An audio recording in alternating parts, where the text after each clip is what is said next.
الحمد لله وكفى وسلام على عباده الذين اصطفى خصوصا على سيد الرسل وخاتم الأنبياء أما بعد فأعوذ بالله من الشيطان الرجيم بسم الله الرحمن الرحيم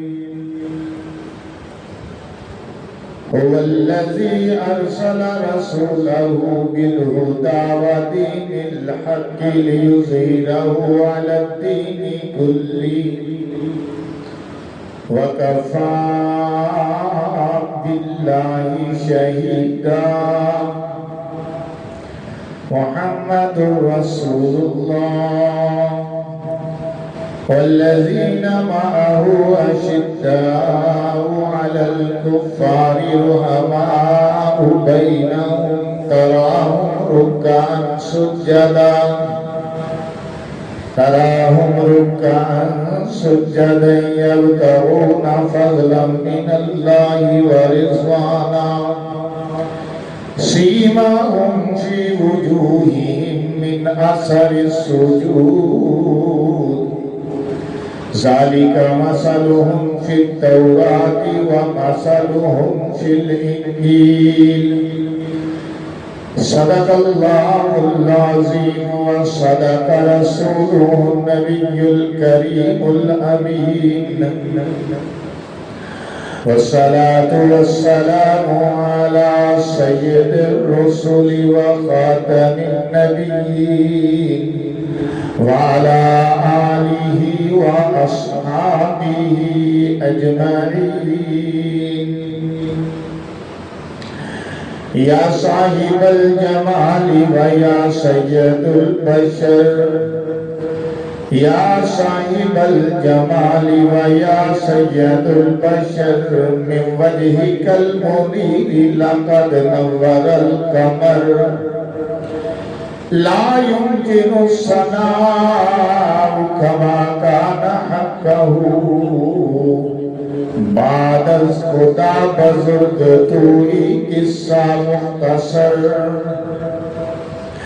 بدلا ہوا تھا رنگ گلوں کا تیرے بغیر بدلا ہوا تھا رنگ گلوں کا تیرے بغیر ایک خاک سی اڑی ہوئی سارے چمن میں تھی یا ربی صلی وسلم دائما ابدا علی حبیبک خیر الخلق كلهم وهو الحبیب الذی ترجى شفاعته لكل حول من الأحوال مقتحم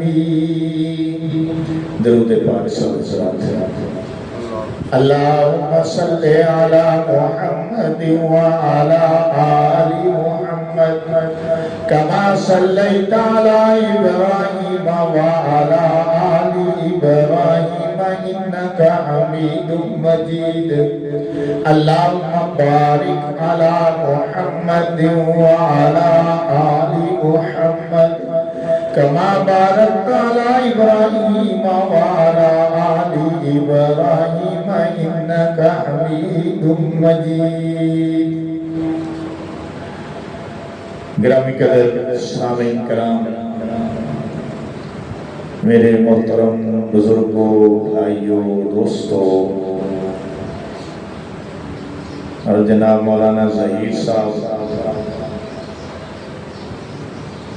اللہ پاک جل و علا نے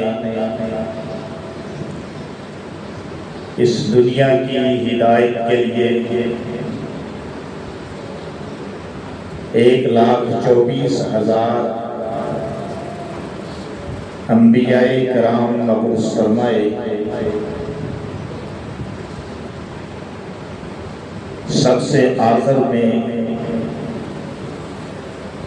میرے اور آپ کے نبی احمد مجتبی محمد مصطفیٰ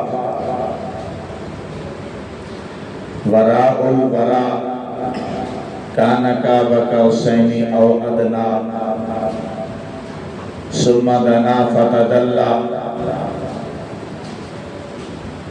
آمنہ کے در یتیم بن کر تشریف لائے۔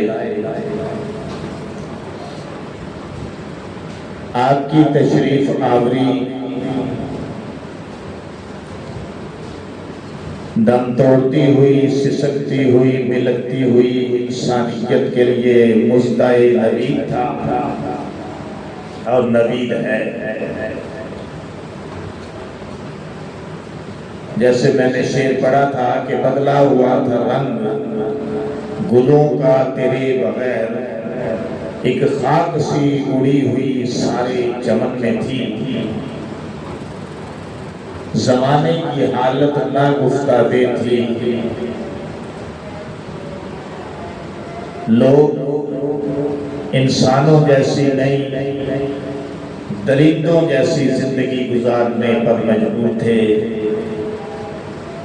خصوصاً عرب معاشرے کے اندر کوئی قانون، کوئی لا نہیں تھا،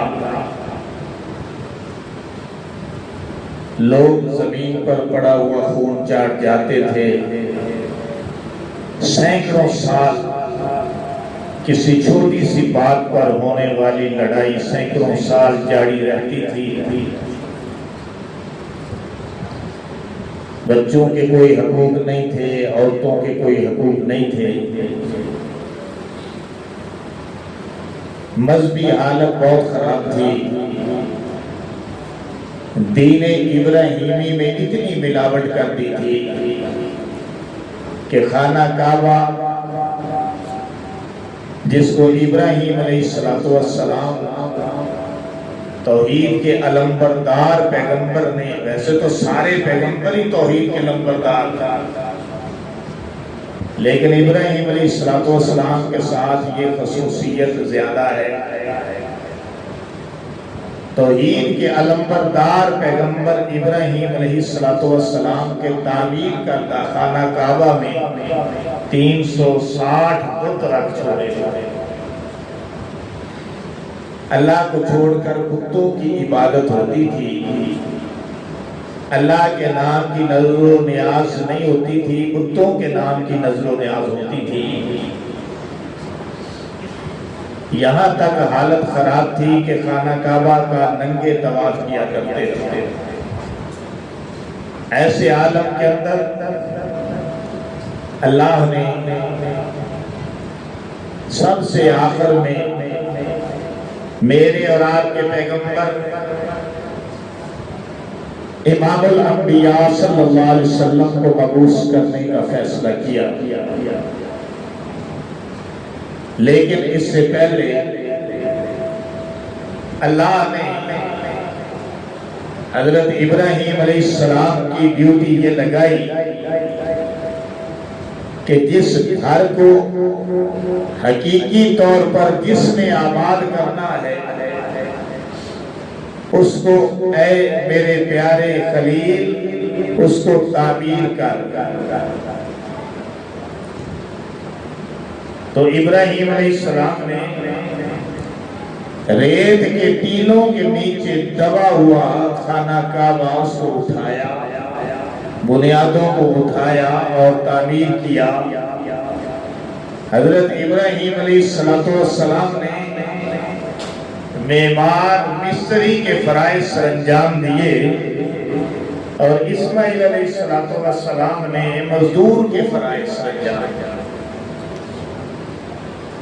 خانہ کعبہ کو تعمیر کیا اور اس سے پہلے ابراہیم علیہ السلام پر اللہ نے کئی امتحانات ڈالے، ان میں سے 4 امتحان بڑے مشہور ہیں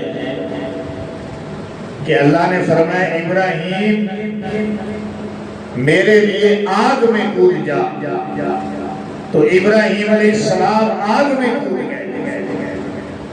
فرمایا ابراہیم میرے لیے اپنی قوم سے ٹکر لے لے اور ان کے بتوں کو پاش پاش کر دے، تو ابراہیم علیہ السلام نے قوم سے ٹکر لیتے ہوئے بتوں کو پاش پاش کر دیا.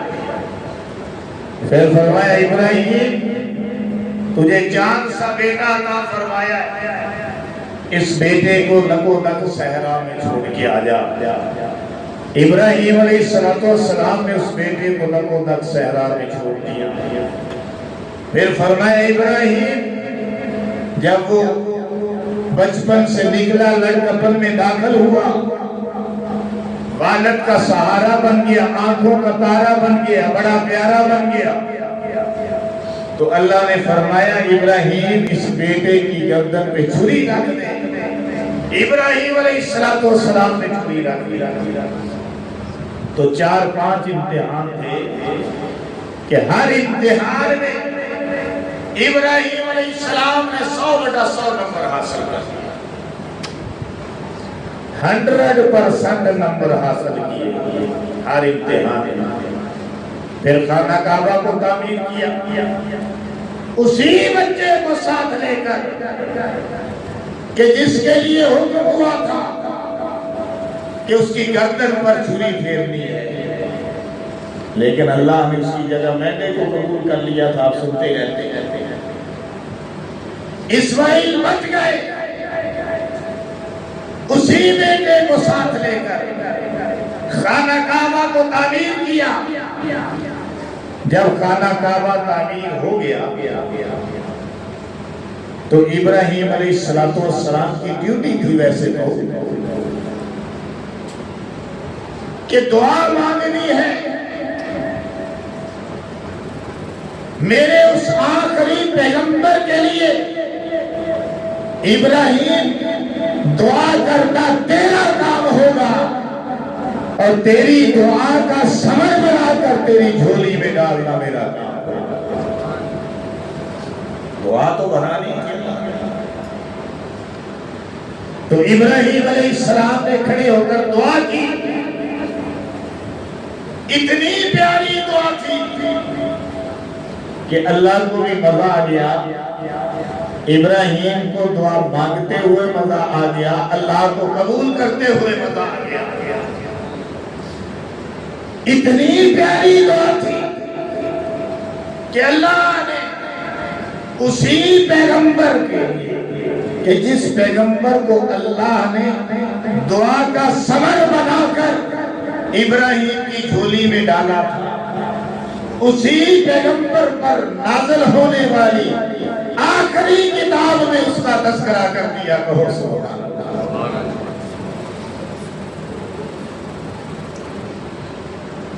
کیا دعا مانگی؟ فرمایا ربنا وابعث فیہم رسولا. اس مرتبہ صرف ہم اسی آیت کے اسی حصے کا ہی تذکرہ کریں گے، پوری آیت کا انشاءاللہ کبھی نیکسٹ. ربنا وابعث فیہم رسولا. اللہ ان میں یعنی میری ذریت میں، میری نسل میں، میری اولاد میں ایک نبی مبعوث فرما. بس اتنا ہی میں نے بتانا ہے اس مرتبہ. تو اللہ نے ابراہیم علیہ السلام کی دعا کو شرف قبولیت عطا فرمایا اور اسماعیل علیہ السلام سے تقریباً 44 پشتوں کے بعد